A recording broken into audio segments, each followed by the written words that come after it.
Indonesia, salam sentara dari Sabang sampai Merauke, dari Medan sampai Pulau Rote. Mantaplah iman kita, mantaplah kasih kita, mantaplah pengharapan kita tentunya dalam Yesus Kristus yang menjadi Tuhan dan Juru Selamat kita dan Juru Selamat dunia. Jangan katakan bahwa Yesus bukan Tuhan. Jangan katakan pula bahwa Yesus bukan Juru Selamat. Dia adalah Tuhan, dia adalah Juru Selamat. Kalau engkau percaya, engkau akan diselamatkan. Engkau tidak percaya, engkau akan dihukum. Yohanes 3 ayat 3 ke 6. Karena Yesus sudah berkata dalam Yohanes 14 ayat yang ke-6, akulah jalan dan kebenaran dan hidup. Tiada seorang sampai kepada Allah kalau tidak melalui aku, Yesus. Dan Petrus mengatakan dalam Kisah Rasul 4 ayat 12, dan keselamatan tidak ada dalam siapapun juga selain dalam Dia Yesus Kristus. Karena di bawah kolong lain tidak ada nama lain yang diberikan kepada manusia yang olehnya kita diselamatkan. Mantap. Dan Yohanes 3 ayat 16, karena begitu besar kasih Allah akan dunia ini sehingga Ia mengaruniakan anaknya yang tunggal supaya setiap orang percaya kepada tidak binasa, melainkan beroleh hidup yang kekal. Haleluya. Dengan hati percaya engkau diselamatkan, dengan mulut dengan hati percaya engkau dibenarkan, dengan mulut mengaku engkau diselamatkan. Roma 10 ayat 9 dan 10. Dan kiranya di malam hari ini Tuhan terus membimbing kita, memelihara kita, menjaga kita, dan kita rilekskan hati kita untuk mendengarkan firman Allah. Semoga kekuatan Tuhan, kekuatan firman, kekuatan Roh Kudus, kekuatan iman, kekuatan doa menyertai setiap kita. Mari kita tunduk kepala dan kita berdoa sebelum mendengarkan firman Allah. Terima kasih, biarlah firman-Mu meneguhkan setiap kami dalam nama Yesus. Haleluya. Amin. Saya akan membacakan Filipi 3 ayat 13-14. Saudara-saudara, aku sendiri tidak menganggap bahwa aku telah menangkapnya, tapi ini kulakukan, aku melupakan apa yang telah di belakangku dan mengarahkan diri kepada apa yang di hadapanku, dan berlari-lari kepada tujuan untuk memperoleh hadiah, yaitu panggilan surgawi dari Allah dalam Kristus Yesus. Haleluya. Oh, haleluya. Tema kita adalah bergerak kepada tujuan ilahi. Ini penting ini.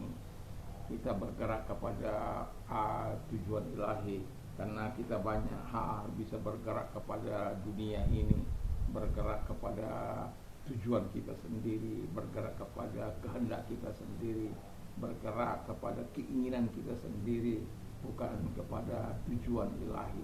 Dan ini kita diingatkan sebagaimana seorang yang pernah berjaya di masa hidupnya, yaitu Saulus.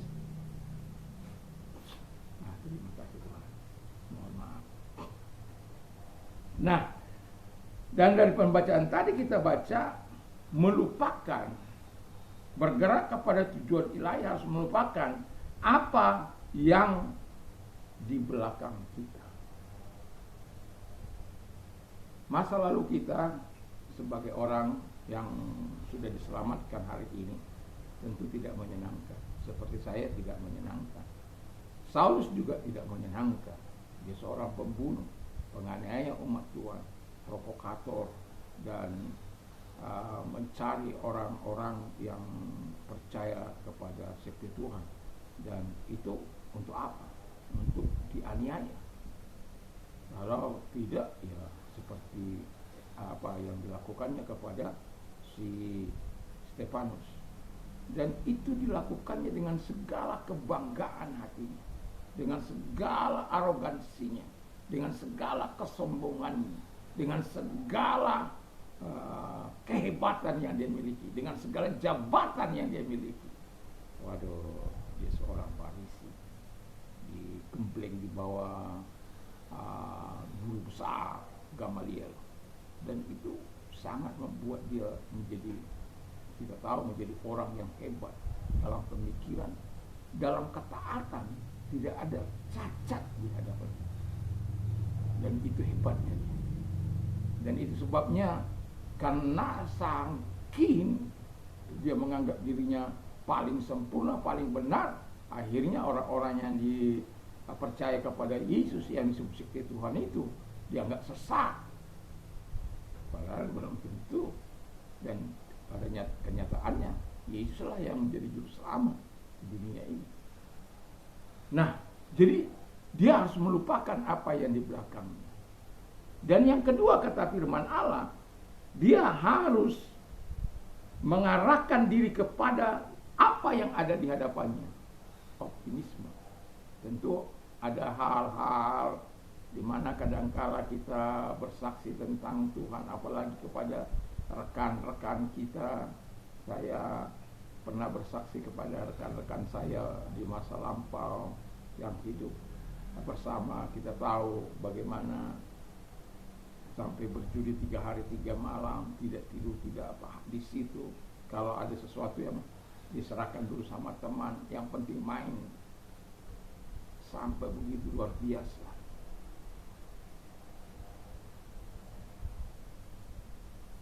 Kenapa?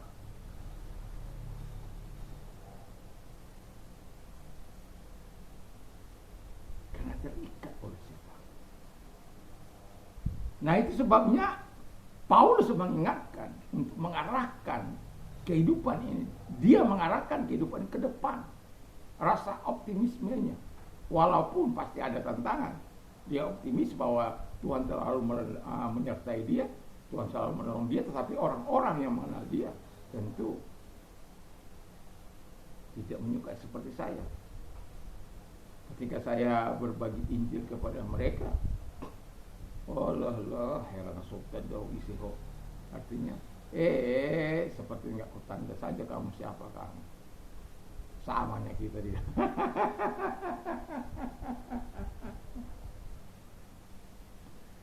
Itu cap ketika kita hidup buruk, kita hidup tidak baik. Itu cap itu akan melekat di hati orang-orang terdekat kita. Tidak peduli orang itu sudah tua atau tidak. Sama seperti teman saya ketika saya ketemu dengan dia kita sudah menikah lah, sama-sama sudah menikah. Saya juga sudah punya anak, dia sudah anaknya lebih besar karena dia juga menikah. Satu angkatan dengan saya. Lalu dia tanya saya, apa pekerjaanmu sekarang? Pendeta. Dia lihat saya ke atas, dia lihat ke bawah. Dia lihat ke atas, dia lihat ke bawah. Lalu dia bilang, mana ada besar jadi pendeta. Kita dulu kalau ada di band-band itu, seringkali kita nyanyi jadi mulur. Ya. Jadi tidak baik. Tetapi yang mau saya katakan, itu cap akan diingat orang. Siapa yang bisa melepaskan Tuhan? Dan kita tidak perlu hidup dengan cap itu, apa yang dicapkan orang kepada kita. Kita hidup apa yang dikatakan oleh firman Allah, optimis, masuk bersama dengan aku. Lalu yang kedua, bagian selanjutnya, mempunyai new hope in Christ. Mempunyai pengharapan dalam Kristus.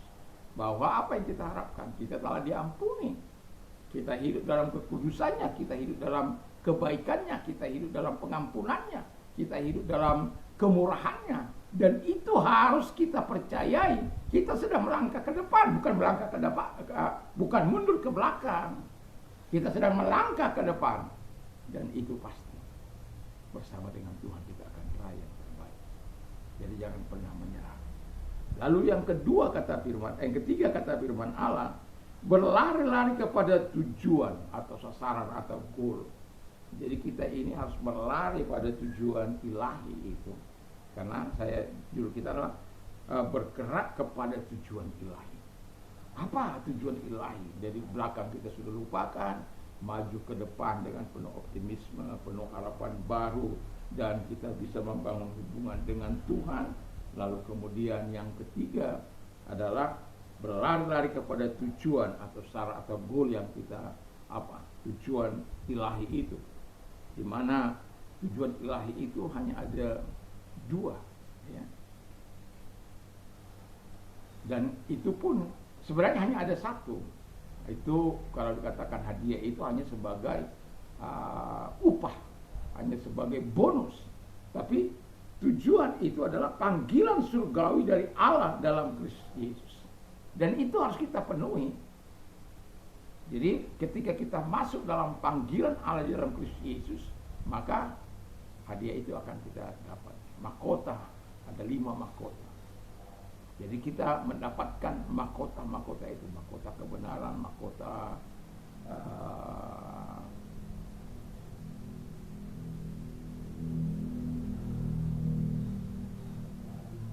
kita miliki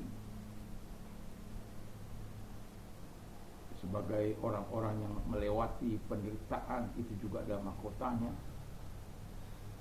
Kok tiba-tiba saya blank di sini? Tapi ada 5 mahkota yang akan kita hadapi, kita terima. Tapi nggak semua kita bisa terima. Mahkota kebenaran dan itu kita hidup bersama dengan Dia. Jadi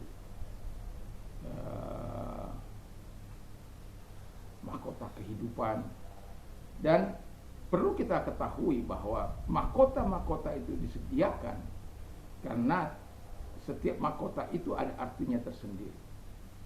Mungkin saya akan membawakan secara khusus supaya mahkota-mahkota ini, karena tiba-tiba di otak saya blank untuk ini. Tapi 5 mahkota itu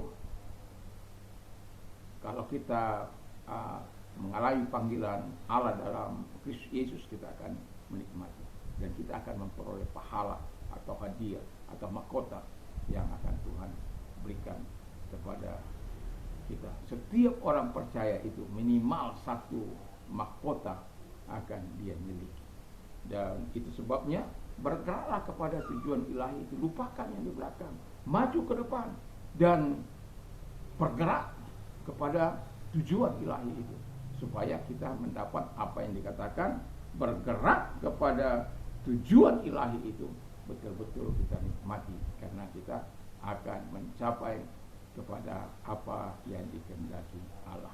Semoga kita akan terus mendapatkan hal-hal yang bagus, hal-hal yang indah dalam kehidupan kita sebagai orang yang percaya, sehingga kita akan terus menikmati segala kebaikan, menikmati segala kemurahan Tuhan dalam hidup ini. Tentu sebagai orang percaya ada banyak pergumulan, ada banyak masalah dalam hidup kita, tapi ketahuilah bahwa Tuhan akan terus menolong kita untuk melakukan hal yang terbaik dalam kehidupan kita. Dan ketahuilah Tuhan tidak akan pernah abai untuk menggenapi segala janjinya bagi kita. Yang menjadi pertanyaan kita, kemana tujuan kita sekarang ini? Apakah tujuan kita menggapai dunia? Kita katakan kita akan terhilang. Menggapai kesuksesan dunia, kita katakan apa gunanya kita memperoleh semuanya kalau jiwa kita binasa. Pada orang kaya, dia berkata dalam Lukas 12 itu, dikatakan dengan jelas orang kaya ini mengandalkan kekayaannya, tapi Yesus berkata jangan pernah mengandalkan engkau hidup dari kekayaan. Dan karena hasil buminya terlalu banyak, hartanya terlalu banyak, lalu kemudian dia bilang begini, aku akan rombak hasilnya dan akan kau masukkan semua, dan aku akan berkata kepada jiwaku, wih jiwaku, tenanglah, ada padamu persediaan bertahun-tahun. Wow, luar biasa kan? Tapi yang menyedihkan itu adalah ketika dia berkata, hei jiwaku, bersenang-senanglah dan makanlah, minumlah, beristirahatlah. Oh, kan senang itu. Itu orang-orang yang mendapatkan ungkapan pasif yang banyak itu.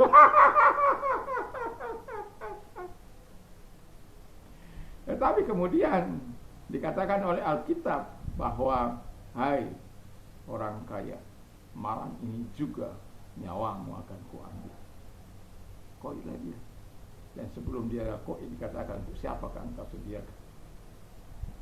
Itu pun walaupun itu hanya sebuah perumpamaan, tetapi itu saya mau katakan kepada kita bahwa kepada siapa? Apakah harta yang kita akan tinggalkan ini membuat kita terhalang masuk ke surga, membuat berhalang bertemu dengan Dia? Janganlah. Ya, kita memang perlu menikmati segala kebaikan Tuhan, dan saya akan bawakan itu besok, bagaimana kita menikmati kebaikan Tuhan dan kemurahan Tuhan itu. Dan ada hal yang kita harus lakukan, dan Tuhan akan melakukan yang terbaik dalam hidup kita.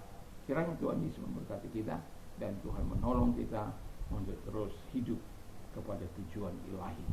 Jangan mengandalkan dirimu, jangan mengandalkan hartamu, jangan mengandalkan dunia ini, tapi andalkan Tuhan mencapai tujuan ilahi. Mari kita tunduk kepada Tuhan. Terima kasih Tuhan, biarlah kami mengandalkan Engkau mencapai tujuan ilahi tersebut. Dan kalau engkau sakit, apapun sakit penyakitmu, arahkan tanganmu kepada Tuhan. Kalau engkau butuh didoakan, dan kita berdoa. Saya tidak melihat Anda, tapi Tuhan melihat Anda. Dan percayalah bahwa Tuhan menolong. Dan saya mau bersaksi beberapa di antara mereka-mereka yang didoakan seperti ini. Dan ketika mereka timbal balik dan kemudian didoakan dan Tuhan menyembuhkan mereka. Dan percayalah bahwa Tuhan tidak pernah abad. Dan ketahuilah bahwa Tuhan mampu menolong engkau, mampu memberkati engkau. Walaupun saya tidak melihat, tapi Tuhan melihat Anda. Tuhan mau mengulurkan tangannya yang penuh belas kasihan itu untuk menolong Anda. Mari kita berdoa. Lihatlah tangan-tangan yang diangkat kepadamu yang sedang membutuhkan pertolongan Tuhan. Mereka dalam keadaan sakit apapun, sakit penyakit mereka, aku perintahkan dalam keluar dan oleh bilu daripada Tuhan Yesus, engkau sembuh oleh kuasa-Mu, engkau sembuh. Biarlah kasih-Mu, kemurahan-Mu, pertolongan-Mu engkau nyatakan dalam hidup mereka dalam nama Tuhan Yesus Kristus. Terima kasih. Dan bagi engkau yang mengalami kesusahan hidup, angkat arahkan tangan kepada Tuhan dalam nama Tuhan Yesus Kristus. Ya, tangan-tangan yang diarahkan kepadamu dan meminta pertolongan kepadamu, dan engkau berjanji engkau memberikan solusi, engkau memberikan kelegahan dalam nama Yesus. Kami percaya setiap mereka mendapat kelegahan, mendapat solusi, pertolongan daripada Allah, karena kami meminta kepada Allah yang mati, yang kepada Allah yang hidup, bukan kepada Allah yang mati.